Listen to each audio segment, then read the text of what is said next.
नमस्कार दोस्तों, स्वागत है आपका मेरे YouTube चैनल दिव्य भक्ति में। तो कैसे हैं आप लोग? आशा करती हूँ कि स्वस्थ होंगे, मस्त होंगे। तो आज की वीडियो में मैं आपके लिए लेके आई हूँ दशामाता व्रत की 5वीं कहानी। तो कथा को पूरे अंत तक सुनिए। कथा अच्छी लगे तो फ्रेंड और फैमिली में जरूर शेयर करिए। एक राजा की 2 रानियाँ थी। रानी की प्यारी रानी को लक्ष्मी कहा जाता था और दूसरी रानी को रानी होने पर भी कुलक्ष्मी कहा जाता था। एक दिन लक्ष्मी रानी क्रोध में होकर लकड़ी का पटा ले मालिन कपड़े पहनकर कोप भवन में जाकर लेट गए। राजा ने लक्ष्मी से पूछा, तुम कोप भवन में क्यों पड़ी हो? तुम क्या चाहती हो? रानी बोली, कुलक्ष्मी को देश निकाला दिया जाए। कुलक्ष्मी रानी थी, इसलिए उसे निकाला देने से राजा की बदनामी होने का डर था। इसलिए रानी को पीहर छोड़कर आने की बात सोची गई। राजा ने पट रानी को एक रथ में सवार कराया और स्वयं घोड़े पर चढ़कर रथ के साथ चलने लगा।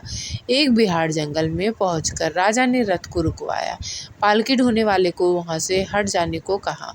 राजा रानी को उस जंगल में छोड़कर घोड़े पर सवार होकर अपने महल आ गया। कुलक्ष्मी को बाट जोहते सारी रात बीत गई। रानी को प्यास लगी, वह रथ से उतरकर पानी के तलाश में चल दी। रानी ने आसपास पानी खोजा, परंतु उसे कोई जलाशय नहीं दिखाई दिया। रानी ने एक सारस के जोड़े को एक तरफ जाते देखा। रानी कुलक्ष्मी सारस के जोड़े से के पीछे चल दी। चलते चलते वह एक नदी के किनारे पहुंच गई। रानी ने सोचा आदि से निर्भीत होकर उस नदी में स्नान किया और जल पीकर अपनी प्यास बुझाई। उस समय कुछ अन्य स्त्रियां भी स्नान कर रही थी। स्नान करने के बाद उन स्त्रियों ने दशामाता का डोरा लिया। उनके पास एक डोरा बच गया। उन्होंने रानी से डोरा लेने को अनुरोध की। रानी डोरा लेकर अपने रथ में आकर बैठ गई। दशामाता ने रानी की परीक्षा लेने के लिए एक बुढ़िया का वेश धारण कर उसके रथ के पास आई। वह रानी से बोली कि बेटी, यहाँ बैठी क्या कर रही हो? रानी ने बुढ़िया से कहा, पहले तुम बताओ, तुम कौन हो? बुढ़िया ने उत्तर दिया, मैं तुम्हारी मौसी हूँ। तब रानी उसके गले लगकर रोने लगी। उसने अपनी विपदा भारी सारी कहानी बुढ़िया को बता दी। अंत में रानी ने बुढ़िया से कहा, अब मुझे केवल तुम्हारा ही सहारा है, मेरी रक्षा करो। दशामाता की कृपा से उसे उसी जगह माया का सहार बस गया। रानी के भाई भाभी आदि सारा मायका वहाँ प्रकट हो गया। रानी ने अपने पीहर के साथ मिलकर 9 दिन दशामाता की कथा कहानियाँ सुनाई। 10वें दिन डोरे की पूजा होनी थी। उस दिन सवेरे उठकर दशामाता ने रानी से कहा, नदी में स्नान कर आओ, वह तुमको स्वर्ण कलश मिलेगा, तुम उसे ले लेना और जो डोली तुम्हें लेने आए उसमें बैठ जाना। किसी से ये मत पूछना कि ये डोली किसके लिए है। रानी ने नदी में स्नान किया।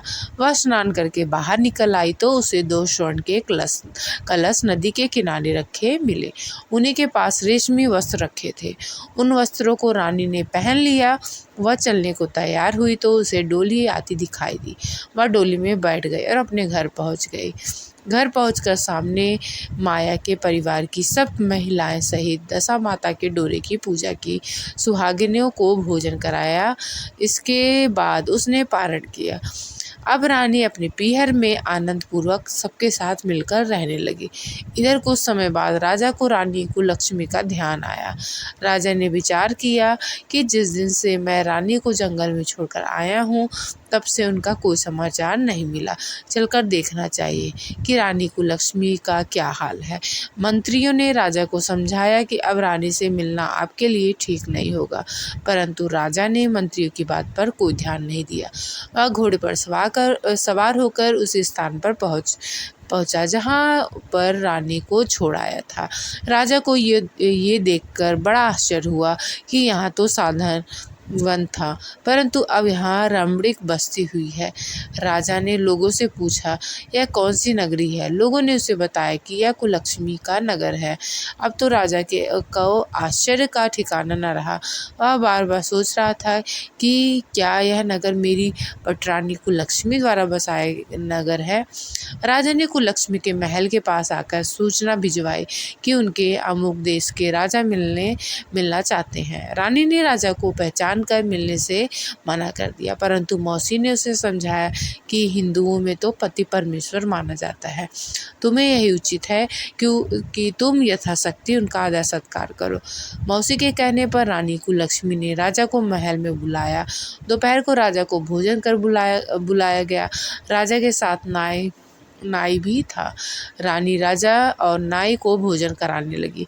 पहली बार रानी ने नाई की पत्तल पर भोजन परोसा तो नाई ने रानी के पैर पर एक छींटा लगाया। रानी इस भेद को नहीं समझ सकी कि नाई ने उसके पैर पर रायते का छींटा क्यों मारा। रानी दूसरी बार पोशाक बदल कर फिर आई। राजा मन में सोचने लगा कि यहाँ तो बहुत सी रानियाँ हैं, सबकी शक्ल एक जैसी है, मैं तो अपनी रानी को कैसे पहचानूंगा। डेरे आकर राजा ने नाई से कहा, यहाँ तो कई रानियां हैं, मैं अपनी रानी को कैसे पहचानूं। नाई बड़ा चतुर था। वह बोला, रानी तो एक ही है, परंतु वह पोशाक बदल बदल कर हमारे सामने आ रही है।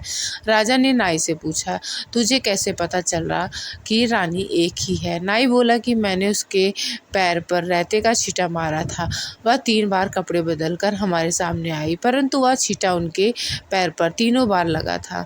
अगले दिन रानी ने राजा को अपने महल में बुलवाया। राजा को अपनी मेज पर बिठाकर खाने के लिए पान का बीड़ा दिया। पान खाकर राजा पलंग पर लेट गया और रानी उसके पैर दबाने लगी। राजा ने रानी से अपने किए के लिए क्षमा मांगी और रानी को अपनी राजधानी में चलने को कहा। रानी ने कहा, आप मुझे किस मुंह से चलने को कह रहे हो? आप तो मुझे जंगल में अकेला छोड़कर चले गए। अब तो दूसरी रानी के कहने में मैं आकर मेरा परित्याग कर चुके थे। राजा ने रानी को बहुत समझाया। तब रानी बोली कि मैं केवल एक शर्त पर आपके साथ चल सकती हूँ। आप मेरी मौसी से वरदान मांगे कि यह नगरी आपकी राजधानी के पास पहुँचा दे, जिससे अब मेरा मन चाहे आपके पास रहूं और जब जी चाहे तो मौसी के दिए महल में चले जाऊं। मेरी मौसी बड़ी दयालु है, संभव है कि वह हमारी बात मान जाए। राजा ने दशा माता मौसी से प्रार्थना की। मौसी ने राजा की बात मानकर दोनों शहरों को आसपास स्थापित कर दिया, मानो एक दूसरे के ही भाग है। राजा ने दशा माता की कृपा का फल जानकर शहर में ढिंढोरा पिटवाया कि उसकी प्रजा दशा माता की पूजा किया करे। भगवती दशा माता ने जिस प्रकार कुललक्ष्मी पर दया करी, वैसे ही दया सब पर करे। तो जोर से बोलिए, दशा माता की जय। तो यहीं पे मैं अपनी वीडियो को समाप्त करती हूँ। आशा करती हूँ आपको ये वीडियो अच्छी लगी होगी। तो चलिए मिलते हैं एक और नई वीडियो के साथ। तब तक के लिए जय माता दी, स्वस्थ रहिए, मस्त रहिए।